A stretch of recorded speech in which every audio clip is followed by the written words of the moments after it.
most independent filmmakers, do they feel they can compete with Hollywood, or do you think they realize, like, no matter how great this passion project is, or this coming of age drama, horror, whatever, it's never going to be able to compete?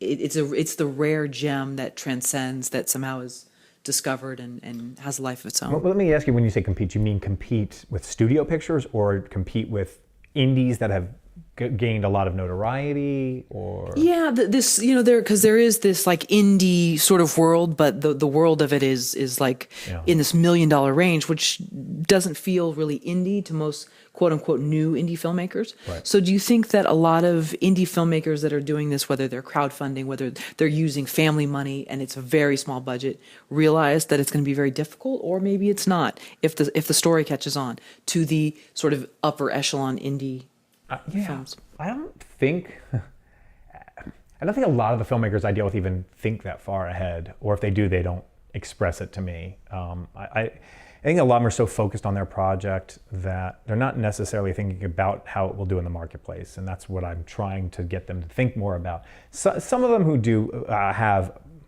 an overinflated sense of, I think, what it can do in the market, and I try to temper that a bit. I had a great experience working with William Liu, who directed Comfort, and Comfort was one of the lowest budget. You want to talk about real indie? I mean, it was like the second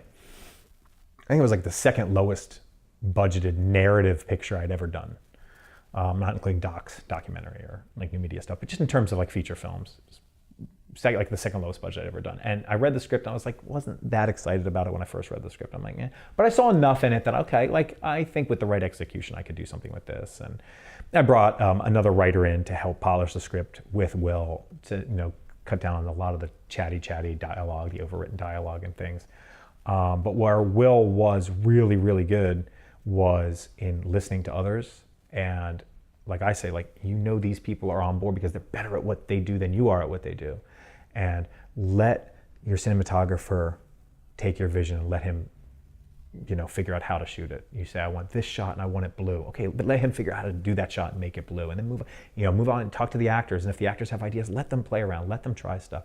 And he was willing to experiment a little bit. He was willing to listen to other people's ideas.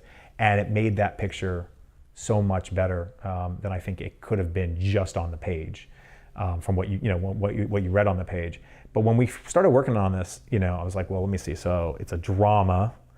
It's starring, two kids, Chinese American kids that no one's ever heard of. You have no name stars in this. We have a very small, limited production budget. P&A and marketing is probably going to be even more anemic than that. I said, you're not going to make one dime on this movie. I just want you to know this. You're gonna make no money, zero. You won't make anything. He's like, okay, I just want to do it anyway. Like, all right, as long as you understand that, you're doing it for yourself, or it's a story you just need to tell for the art or whatever, but it's not going to be anything more than that. And now, in the back of my head, as a producer, I wanted to be more than that, but I wanted to set that bar where I felt like it was even a little bit below realistic, just so to make sure you're on the same page.